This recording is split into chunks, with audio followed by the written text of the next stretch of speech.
Саламатсыңарбы? Бүгүн силер менен кайрадан эфир аркылуу 8 класстын химия предметин андан ары окуп үйрөнүүнү уланталык. Ана эмесе бүгүнкү силерге өтүлө турган сабактын темасына көңүл бурсаңар. Сабактын темасы кислоталардын химиялык касиеттери. Бул сабакта силер кислоталардын металлдар, негиздик оксидтер жана негиздер менен болгон тажрыйбаларына байкоо жүргүзөсүңөр. Ошондой эле кислоталардын металлдар, негиздик оксидтер жана негиздер менен болгон реакцияларынын теңдемелерин түзүп, салыштырасыңар. Кислотанын металлдар, негиздик оксидтер жана негиздер менен болгон реакциялары алардын касиеттери болуп саналат. Анда химиялык касиеттерин дагы бир жолу жалпы формулалар менен эске салып алалы. Көңүл бурсаңар.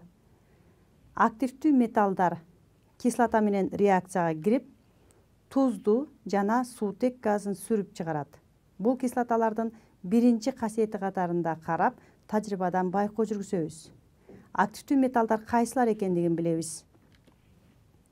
Экинчи химиялык касиети негиздик оксидтер кислоталар менен реакцияга кирип, тузду жана сууну пайда кылат. Мына ушул тажрыйбаларга байкоо жүргүзөбүз. Ошондой эле негиздер кислоталар менен реакцияга кирип, тузду жана сууну пайда кылат. Бул мисалдар менен да таанышабыз. Анда силер көңүл бургула. Активдүү металлдар гана кислота менен аракеттенишкенде суутек газын сүрүп чыгарат. Ал эми активдүү металлдар кайсылар? Силер менен бүгүнкү сабактын жүрүшүндө таанышабыз. Ошондой эле негиздик оксидтер кислота менен реакцияга киргенде сууну пайда кылып жатат. Кантип пайда кылат? Реакциянын теңдемесинен карайбыз. Кийинки мисалды карагыла. Ошондой эле негиздик оксидтер сыяктуу негиздер дагы кислота менен реакцияга киргенде сууну пайда кылат экен. Окшоштуктарын байкадыңарбы? Демек, негиздик оксидтер, негиздер кислота менен реакцияга киргенде сууну пайда кылат экен. Ал эми активдүү металлдар кислота менен реакцияга кирип, суутек газын сүрүп чыгарат экен. Анда азыр силер менен биринчи химиялык касиети менен таанышып көрөлү. Көңүл буралык. Активдүү металлдар кислота менен реакцияга киргенде тузду пайда кылып, суутекти сүрүп чыгарат. Ал эми активдүү металлдар кайсылар? Көңүл буралык. Мына силер көрүп тургандай, кислотанын курамынан суутек газын сүрүп чыгара ала турган металлдар активдүү металлдар болуп саналат. Мисалы калий, натрий, магний, алюминий, цинк, темир, феррум, никель, калай, станом, коргошун плюмбум. Ал эми кислотадан суутекти сүрүп чыгара албай турган металлдар да бар. Булар активсиз деп аталат. Жез, сымап, күмүш, платина, алтын. Буларды эсиңерге сактап алгыла. Активдүүлүгү боюнча дагы металлдар ар түрдүү болот. Мисалы калий, натрий, магний эң активдүү болот.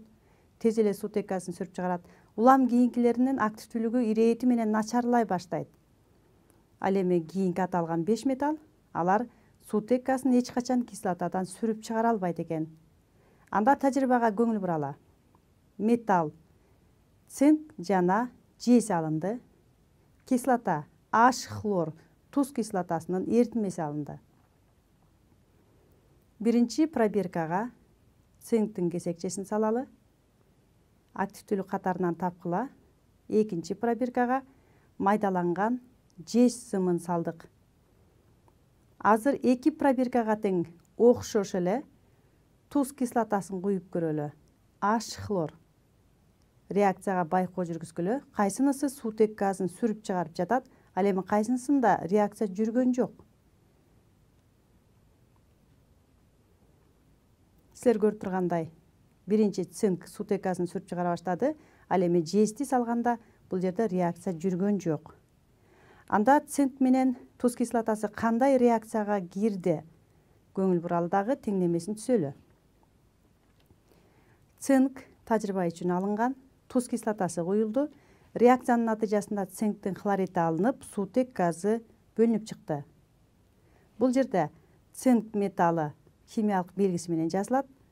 H-хлор туз кислотасы жазылат. Андан кийин кислота калдыктарынын валенттүүлүктөрүн эске салып коелук.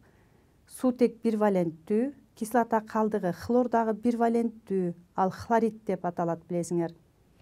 Ал эми цинк болсо 2 валенттүү. Бул валенттүүлүктөрдү билсек, анда реакциянын натыйжасында пайда болгон цинктин хлоридин жаза алабыз. Көңүл бургула. Активдүү металл цинк кислотанын курамындагы суутек менен орун алмашып, натыйжада тузду пайда кылат. Ал эми суутек газ абалында бөлүнүп чыгат. Аны мындай кылып жазабыз.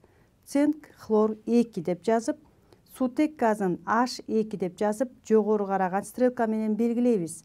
Ал суутек газы дегенди түшүндүрөт. Цинктин хлоридинин валенттүүлүгүн мындай кылып түзөбүз. Цинк эквиваленттүү 2 деп жаздык. Кислота калдыгы 1 валенттүү 1 деп жаздык. 2 деген валенттүүлүктү индекс катарында хлордун жанына жаздык. Цинк хлор 2 деп жазылат. Ал эми 1 жазылбайт. Ошондуктан цинк деп гана жазылды. 1 деген коэффициент индекс коюлбайт, аны билесиңер. Анда теңдемени теңдейлик.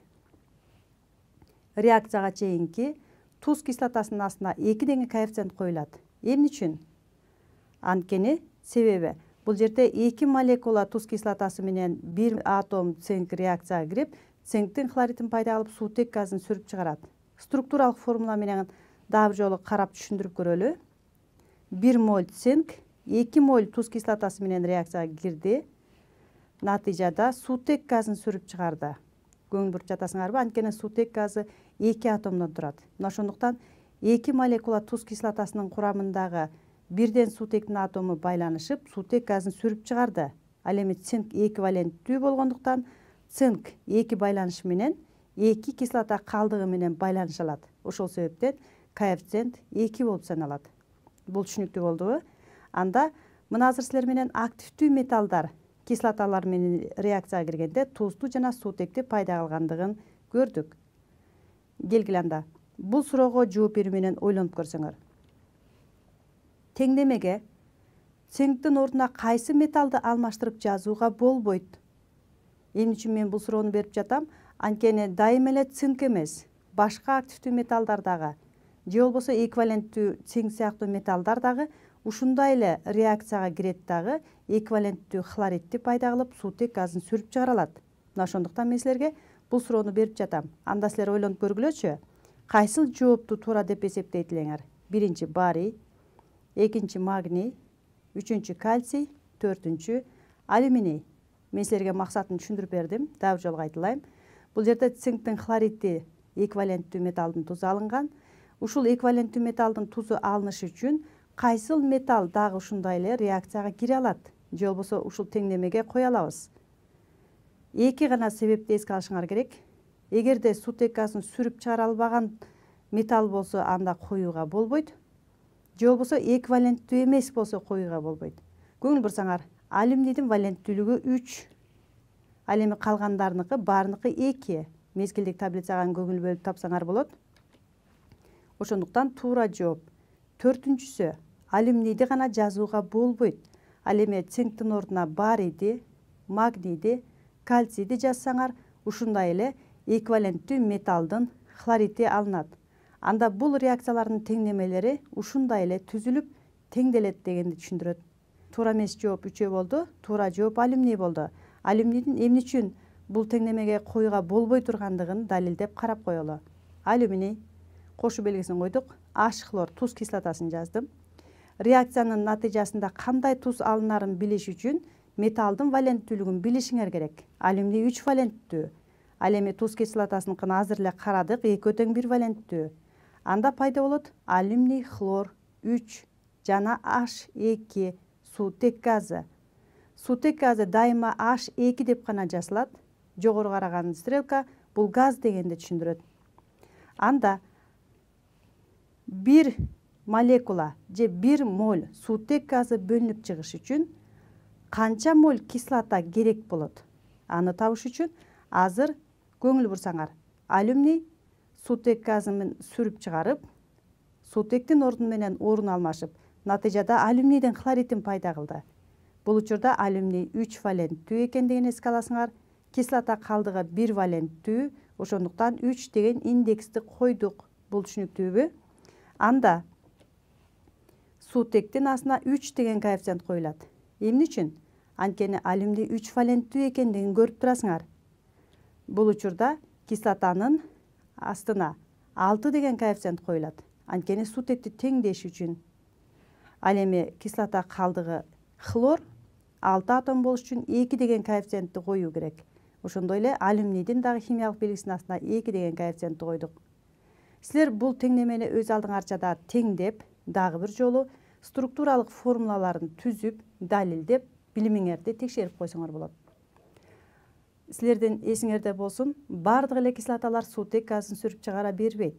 Силер окуу китебиндеги таанышкан кислоталардын ичинен жалгыз гана азот кислотасы менен жазганда суутек газын бөлүп чыгаруу менен жазбайсыңар.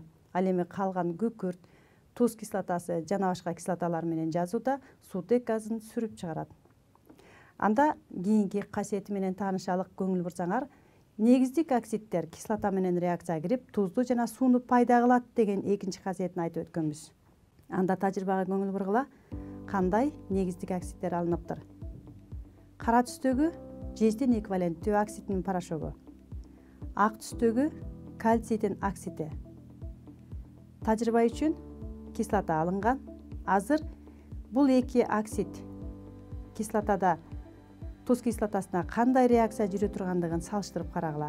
Биринчи пробиркага жездин эквиваленттүү оксидин салдык, экинчи пробиркага кальцийдин оксидин салдык. Түстөрүн байкадыңарбы? Жездин оксиди кара түстө, кальцийдин оксиди ак түстө. Экөөнө тең бирдей өлчөмдө туз кислотасынын H хлорду тамчылаталы. Кальцийдин оксиди реакция жүрүп жаткандыгын көрүп жатасыңар. Ак түстөгү порошок тез эле эрип, түзсүз эритме алынды. Демек туз суу алынды. Ал эми жездин оксиди толугу менен эридиби? Байкоо жүргүзгүлө. Аны бир аз чайкап да көрөлү. Жездин оксиди эриген жок. Анда бир аз ысытууну талап кылат.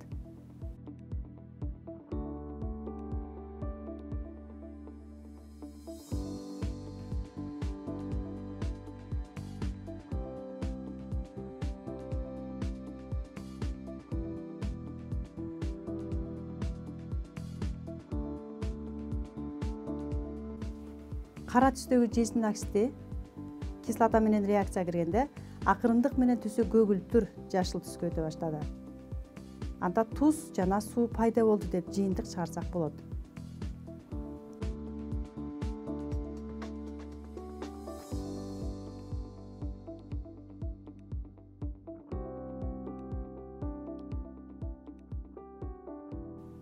Келгиле анда бул реакциянын теңдемесин жазалык. Көңүл бурсаңар, тажрыйба үчүн кальцийдин оксиди алынды жана туз кислотасы алынды.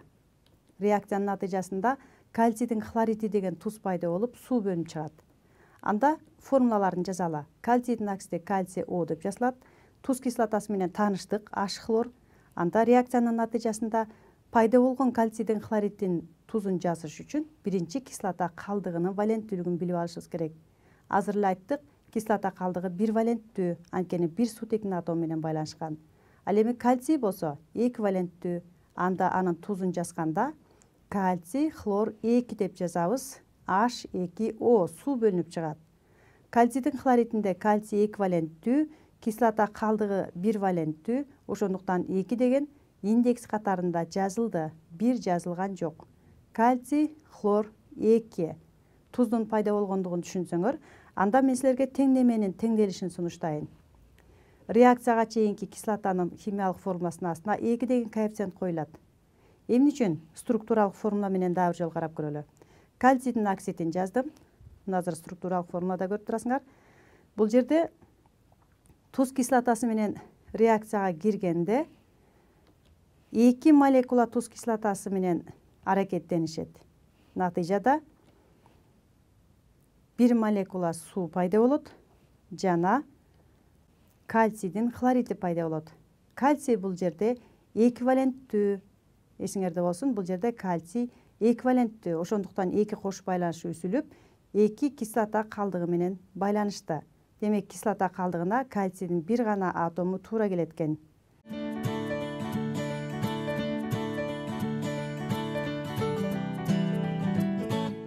Негиздер кислоталар менен реакцияга киргенде тузду жана сууну пайда кылат. Силер негиздердин эки түрүн билесиңер. Сууда ээрүүчү негиздер щелочтор деп аталат. Алардын чөйрөсү щелочтуу болот. Индикаторду таасир этсек, өңүн өзгөртөт. Кандай түскө өзгөртчүлө? Аларды эстеп көргүлө. Ал эми сууда ээрүүчү негиздер, алар индикатордо түсүн өзгөртпөйт. Азыркы тажрыйбада сууда ээрүүчү негиз дагы, сууда ээрибөөчү негиз дагы кислота менен аракеттенишип, тузду жана сууну пайда алгандыгын көрө аласыңар. Кислотанын чөйрөсү кычкыл. Алар индикатордун түсүн ар кандай түскө өзгөртөт билесиңер, ар кайсы индикаторду. Натыйжада нейтралдуу чөйрө алынат. Туз жана суу пайда болот. Демек, мындай реакцияларды нейтралдашуу реакциясы деп атап коюшат. Анткени негиздер кислота менен реакцияга киргенде шелочтуу да эмес, кычкыл да эмес, нейтралдуу чөйрө алынгандыктан же туз же сууну пайда алгандыктан мындай реакциялар нейтралдашуу реакциясы деп аталат. Эсиңерге сактап алгыла дагы, анда алдыдагы тажрыйбага көңүл буралык. Тажрыйба үчүн сууда ээрибөөчү негиз жездин гидроксиди алынды. Өңү көк түстөгү чөкмө. Ошондой эле натрийдин гидроксиди шелоч сууда ээрүүчү негиз аты эле айтып турат. Силер аны пробиркага куйганда түсүнөн көрө аласыңар. Сууга окшош эле түссүз эритме. Мына азыр эки негизди алдык. Сууда ээрүүчү негиз менен сууда ээрибөөчү негизди. Бул эки негизге тең күкүрт кислотасын H2SO4-тү тамчылаталык.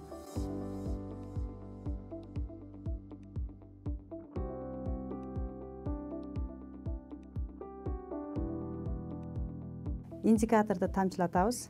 Жогоруда айтканбыз, анткени сууда ээрүүчү негиздер индикатордун түсүн өзгөртөт деп. Мына азыр натрийдин гидроксидине фенофталинди тамчылатканда түзү маленаныкындай түскө же ачык күлгүн түскө өткөндүгүн көрдүңөр. Бул шелочтуу чөйрө дегенди түшүндүрөт. Ал эми жездин эквиваленттүү гидроксидине же сууда ээрибөөчү негизге индикаторду тамчылатсак түсүн өзгөртпөйт деп айттык. Келгиле анда кислотаны тамчылатып көрөлү. Натрийдин гидроксиди бир аз эле өлчөмдө күкүрт кислотасынын эритмесин тамчылатканда нейтралдашуу реакциясы жүрүп түссүз өңгө өтөт. Бул нейтралдуу чөйрө пайда болду дегенди түшүндүрөт. Тагыраак айтсак, туз жана суу алынды. Азыр ушул эле кислотаны жездин эквиваленттүү гидроксидине же сууда ээрибөөчү негизге тамчылатып көрөлү.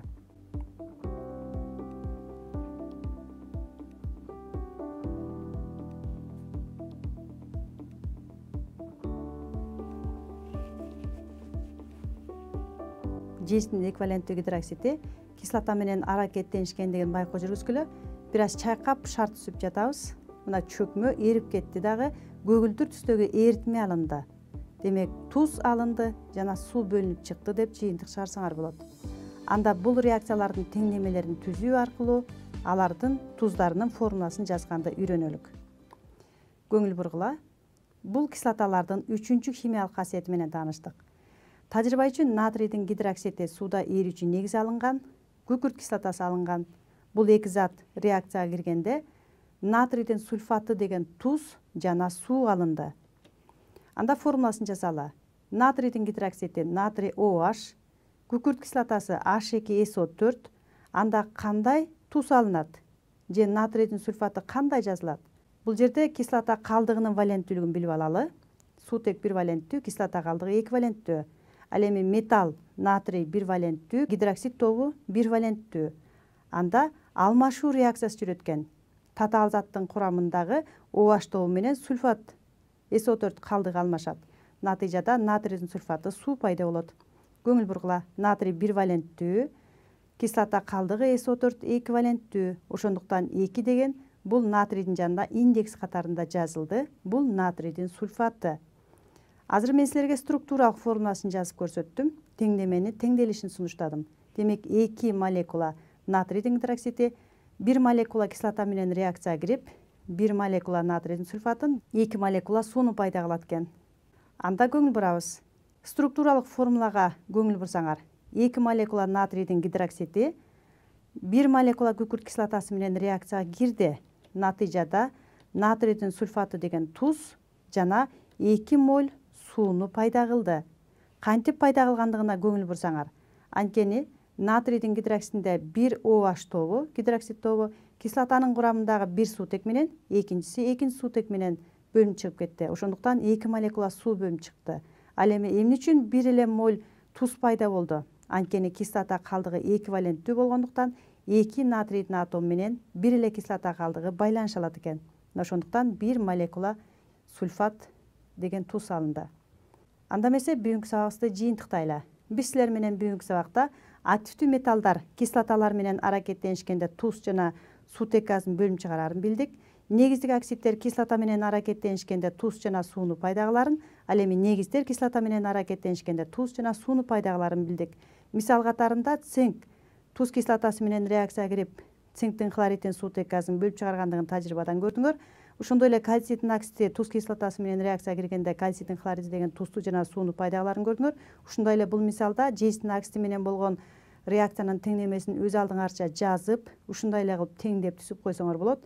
Ал эми негиздерден болсо силер менен азыр натрийдин гидроксиди жана күкүрт кислотасы менен болгон реакциянын теңдемесин түзүп теңдедик. Ал эми силер өз алдыңарча жездин гидроксидин же болбосо сууда эрибөөчү негиздин кислота менен реакцияга киргендеги пайда болгон тузун өз алдыңарча теңдеп койсоңор болот.